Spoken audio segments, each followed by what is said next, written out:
Aptos. Ouais, t'as très bien entendu, on va parler de cette blockchain. Alors ça va peut-être te surprendre parce que 99% des vidéos sur la chaîne parlent de blockchains qui sont EVM, c'est-à-dire des blockchains qui sont accessibles directement avec un MetaMask. Mais ici on va faire une exception pour parler de l'écosystème d'Aptos et des dizaines d'applications qui existent dessus qui n'ont toujours pas de token. J'en profite également d'attaquer ce sujet en ce moment parce que comme tu l'as très certainement remarqué sur le porte-monnaie, les frais de gaz sont de plus en plus lourds alors que sur Aptos on a un niveau là où on ne les regarde même pas. Ceci étant dit, ici l'objectif c'est bien de cibler l'écosystème d'Aptos et peut-être que si on a de la chance, il y aura quelque chose pour Aptos directement. Avant de m'attaquer dans les commentaires et de me dire Kirill a déjà réalisé une vidéo et il a dit que les tokenomics c'était tout pété chez Aptos, je te rappelle qu'ici on n'est pas là pour mettre des billes dans Aptos et que 95% des opérations qu'on va faire dans la vidéo sont des opérations qui peuvent se réaliser en stablecoin ou même en Ethereum et en Solana. Je t'arrête 30 petites secondes. Je vais lancer un système d'accompagnement sur 3 mois et ce sera notamment porté sur comment faire du multicompte et comment optimiser tes fonds pour être le plus efficace possible. Il s'agit du coup d'un accompagnement personnalisé sur 12 semaines et donc ce sera quelque chose de payant si tu souhaites participer. Si c'est quelque chose qui t'intéresse, tu peux cliquer sur le premier lien en description et tu retrouveras directement tous les détails sur ce programme. Avant de commencer à faire quoi que ce soit, il faut directement s'équiper et cette fois-ci on va pas simplement rajouter une blockchain à notre MetaMask mais on va télécharger un tout nouveau wallet.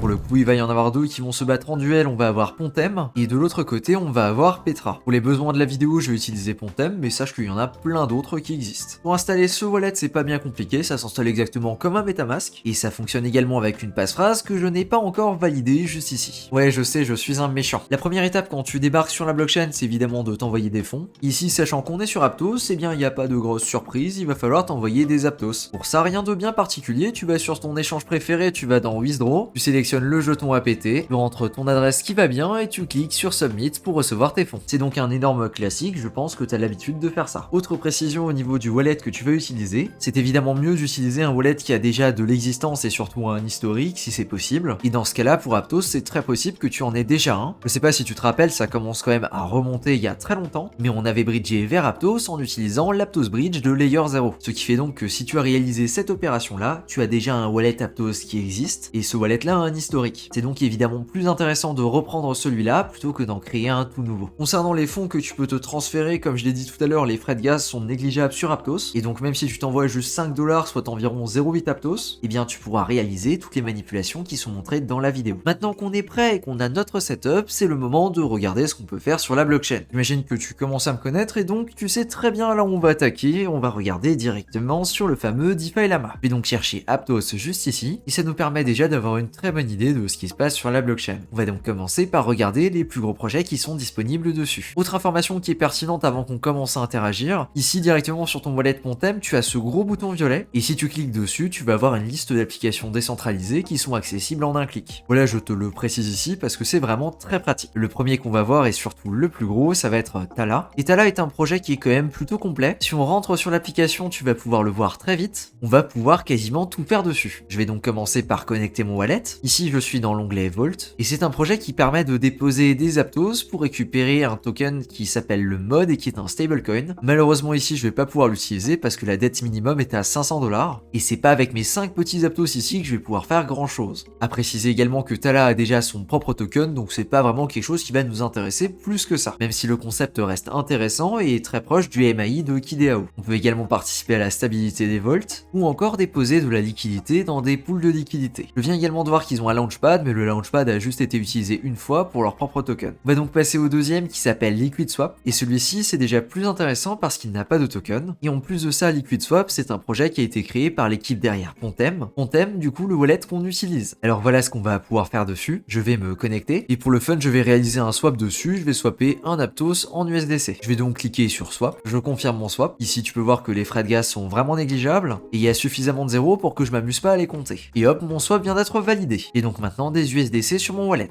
Et je peux également refaire l'opération en sens inverse directement pour récupérer mes Aptos. Et à noter qu'il y a pas mal d'assets différents qui sont disponibles, on va par exemple avoir du Bitcoin, de l'Ethereum, du BNB ou du Sol, ainsi que différents tokens qu'on va retrouver uniquement sur Aptos. Ils ont également une fonctionnalité Earn avec des pools qui sont donc très classique, une fonctionnalité pour faire du farming, c'est l'équivalent de ce qu'on va avoir sur un Uniswap. À noter que les APR ne sont vraiment pas intéressants dessus, même si j'ai l'impression qu'on peut gagner des NFT si on dépose de la liquidité dessus. Et il y a également une partie stacking sur laquelle tu vas pouvoir stacker tes Aptos, mais attention, ça fonctionne avec des locks et tu peux pas les retirer quand tu veux. On verra donc un petit peu plus tard une alternative avec du liquid stacking. Et plus tard, c'est pas vraiment plus tard, c'est surtout maintenant. Pour ça, on va avoir une première application qui s'appelle Amnis et qui va fonctionner un petit peu comme du ST Ethereum. C'est-à-dire que tu peux aller sur l'application et décider de stacker, et en stackant de l'Aptos, tu vas gagner du AM Aptos. Du coup, va fonctionner comme du ST Ethereum sur Ethereum, avec la quantité du token qui va monter. Attention, comme d'habitude, à partir du moment là où tu utilises ce genre de service, tu es typiquement dans le cas là où tu fais confiance à quelqu'un d'autre pour gérer tes fonds. Ça peut donc être plus ou moins risqué en fonction du projet chez qui tu délègues. À noter également qu'ils mettent en avant différentes stratégies, comme par exemple le fait d'avoir un LP en AMAPT APT directement sur LiquidSwap, et a priori il y a un APR de 35%. Alors je t'avoue que j'ai quand même un gros doute parce qu'ici il affiche même pas la TVL, donc disons que je lui fais moyennement confiance. A priori c'est également disponible sur la version Aptos de PancakeSwap, et là pareil l'affichage au niveau de l'APR il est totalement erroné, en réalité il y a plutôt 5%. Et sur Aries j'imagine que c'est la même chose. Tiens d'ailleurs si on le recherche en cherchant avec AM, eh ben il apparaît même pas dans la liste. Ça a l'air quand même plutôt louche cette affaire. Avec juste ces informations là sans connaître plus que ça le projet, ça m'inspire pas vraiment confiance. Je vais donc pas interagir avec celui-là, il y en a un autre qui m'intéresse bien plus. À noter que chez Amnis ils ont également un système là où ils mettent en avant un airdrop exclusif. Mais bon comme tu le sais en général quand on te dit qu'il va y avoir un airdrop, ben en général c'est quand même plutôt décevant. Donc ouais je le zappe complètement celui-là. Et d'ailleurs cette campagne là c'est leur seul tweet que je retrouve sur Twitter, c'est vraiment trop bizarre. On en a parlé à l'instant d'un autre projet, il s'agit d'Aries. Celui-ci n'a pas non plus de token, et si on devait le comparer à quelque chose d'existant, ce serait l'équivalent d'un AV. C'est donc un projet qui permet de faire du prêt-emprunt. En inspectant un petit peu plus la liste, je vois qu'ici on a du STAPT, et je me rends compte que le logo qu'on a ici, c'est exactement le même logo qu'on a sur Amnis, mais c'est quand même très bizarre cette affaire. Et ici d'ailleurs, il y a moyen de faire 2-3 affaires plutôt intéressantes au niveau de l'APR. Pour le coup, ça fonctionnerait avec du TAPT. Allez hop, on va le faire en live pour la démo. Le TAPT, c'est donc notre prochaine application qui s'appelle Tortuga. On va retrouver juste ici en 6ème position avec 4,8 millions de TVL et qui du coup n'a également pas encore de token. Et ici avec le TAPT, on est sur quelque chose qui est très proche du wrap testé Ethereum, c'est-à-dire qu'on va avoir un asset qui va gagner en valeur. On va donc pas pouvoir les échanger en 1 pour 1. Je vais cliquer sur Get TAPT. Disons que je veux stacker 5 APT, je vais recevoir 4,65 TAPT. Je clique sur Continuer, je confirme et je valide ma transaction. Maintenant, si je retourne sur Aries et que je connecte mon wallet, je vais pouvoir déposer du TAPT pour générer 0,02% annuel. Alors oui, c'est vraiment rien, mais ça s'ajoute aux 7% qu'on va générer juste ici. Je vais donc le faire en cliquant sur Deposit. Et maintenant, ce que je peux faire, c'est emprunter de l'APT. Sachant que l'APT et le TAPT sont corrélés, je peux prendre un énorme risque en empruntant jusqu'à 95% de ma capacité d'emprunt. Ce que je vais donc faire juste ici en cliquant sur Borrow. Et sachant que le taux pour emprunter de l'APT juste ici, il est à 0,57%, et bien je vais gagner environ 6,5% si je décide de swapper cet APT là pour du TAPT. Alors effectivement, 6% annuel pour 40$, on s'en fout complètement, mais ce genre de stratégie à échelle, ça peut être sympathique. Et ça, c'est quelque chose qui existe sur plein d'autres blockchains, c'est pas juste propre à Aptos. Maintenant que je t'ai montré ça, on va tout simplement venir le repayer, parce que j'ai pas prévu d'arrêter la vidéo ici, et j'ai encore 2-3 trucs à te montrer. Impeccable, on va donc repay, et je vais maintenant retirer ce que j'avais déposé en TAPT. Donc Aries également, qui n'a pas encore de token directement sur Aptos. Ensuite, je voulais encore te montrer autre chose, et ça c'est au niveau des applications. Il s'agit ici de Hippo, et c'est très clairement l'agrégateur local. Je vais donc faire mon swap juste ici pour récupérer mes cryptos sous la forme d'Aptos. D'ailleurs, ça m'étonne parce que dans tout ça, on a quasiment perdu 1% d'Aptos. Je vais donc valider ma transaction ici, et hop, on a tout notre portefeuille en Aptos de nouveau. C'est très bizarre parce qu'effectivement, je paye rien en frais de gaz, mais j'ai quand même l'impression qu'on paye beaucoup plus cher, notamment au niveau du slippage. On peut maintenant regarder ce qui se passe du côté des NFT. Pour ça, pareil, on va utiliser les applications, et ici, on va aller sur Topaz, et ici, c'est directement intégré au wallet.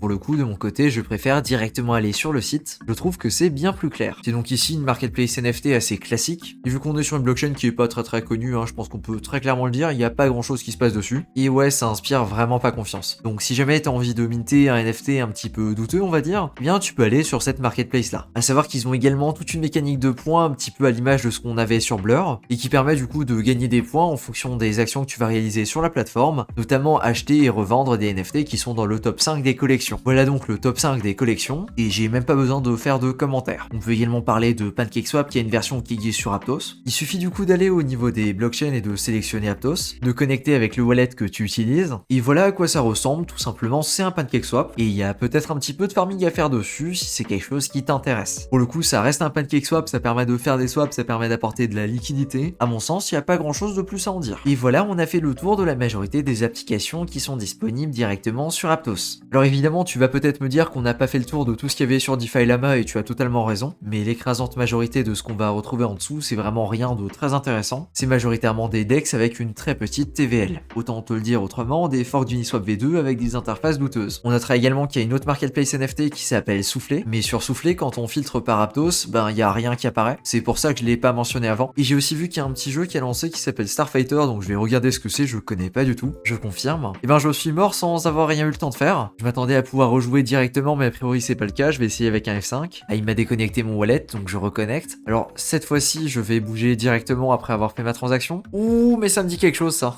Et si t'as suivi la vidéo, enfin, si t'as suivi nos petites aventures sur Starknet, ouais, c'est censé te dire quelque chose quand même. Ça ressemble très pour trait à un petit jeu auquel on avait joué sur Starknet et fallait faire du scoring et c'était super dur. Bah c'est exactement la même chose en fait. Il y a des missiles qui te foncent dessus et j'imagine qu'il faut survivre le plus longtemps possible. Alors j'ai pas l'impression qu'il y a un leaderboard ou quoi que ce soit. Je vais aller sur le main menu peut-être. Ah si, voilà, là, show leaderboard. Et on peut juste voir les adresses qui ont fait le meilleur temps. Alors bon, c'est pas un jeu exceptionnel, on est d'accord, mais c'est assez sympa comme petite initiative et comme truc qu'on peut trouver sur Aptos de temps en temps. Il y avait également l'équivalent d'un Pixel War pendant 24 heures sur Aptos. Et pareil, c'était une très bonne expérience. Et si je devais récapituler ce que j'ai vu aujourd'hui sur Aptos, je dirais qu'il y a quand même pas mal de choses à faire au niveau de la DeFi et que je suis assez étonné qu'il y ait autant de TVL avec environ 70 millions. J'ai trouvé les projets de liquid stacking plutôt sympathiques et l'expérience utilisateur avec les transactions quasi instantanées et les frais de gaz qui sont plutôt faibles et assez sympathiques. Même si je me pose quand même la question de savoir là où sont passés certains de mes dollars, j'ai l'impression qu'ils sont passés dans le slippage, mais j'en suis pas sûr. Au niveau des NFT, c'est pas très étonnant, mais ils sont complètement à la ramasse. Mais ça, je vais pas lui en tenir rigueur à cette blockchain, tout simplement parce que c'est exactement la même chose sur d'autres blockchains qui sont bien plus grosses, et donc que le game des NFT à l'heure actuelle, bah, ça se joue principalement soit sur Ethereum, soit sur Solana. Il y a donc encore beaucoup de chemin à faire sur Aptos à ce niveau-là. Concernant un potentiel airdrop numéro 2 d'Aptos, personnellement, je n'y crois pas plus que ça. Je sais qu'il y a pas mal de personnes qui se sont enthousiasmées parce qu'il y avait un énorme unlock il y a quelques jours, et qu'ils se sont dit que peut-être ces fonds-là seraient reliés à un airdrop. Pour le coup, je suis pas vraiment de cet avis. Cependant, je pense que l'écosystème est largement sous-joué, et donc de participer et de faire quelques transactions via les différents projets qui sont disponibles, sachant que la majorité n'a absolument aucun token, eh bien c'est quelque chose qui peut très clairement se tenter. Voilà donc mon raisonnement sur cette blockchain. Et petit rappel, si un accompagnement personnalisé ça peut t'intéresser, je te renvoie directement vers le premier lien en description. Merci à toi de ton attention sur cette vidéo, et sur ce je te dis à plus pour une prochaine. Ciao.